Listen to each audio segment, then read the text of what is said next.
வணக்கம். இன்றைக்கி நம்ம வீட்டில் பிரம்ம கமலம் மலர்ந்துருக்கு. ஒரு குட்டி தோட்டம் வச்சுருக்கேன். அதில் தான் இந்த பிரம்ம கமலம் செடியும் ஒன்று இருக்குது. இதில் இன்றைக்கி இந்த மலர் மலர்ந்துருக்கு. இது ஓராண்டு 1.5 ஆண்டு ஒரு முறை தான் மலரும். 12 ஆண்டுகளுக்கு ஒரு முறை மலரக்கூடிய குறிஞ்சி பூக்களை போய் நமக்கு பார்க்குறதுங்கிறது அரிதான ஒன்று. ஆனால் ஒரு ஆண்டு 1.5 ஆண்டு காத்திருந்தோம்னா இந்த பிரம்ம கமல மலரை நம்ம பார்க்க முடியும்.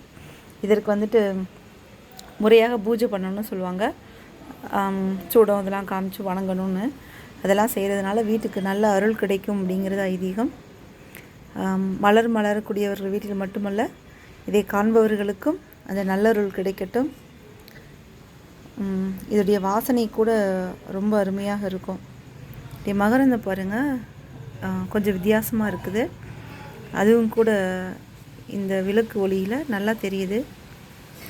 ஸோ இன்னும் கூட இது பெரிதாக மலரும். நல்ல ஒரு பெரிய தாமரை மலர் அளவிற்கு இது பெரிதாக மலரக்கூடிய ஒன்று.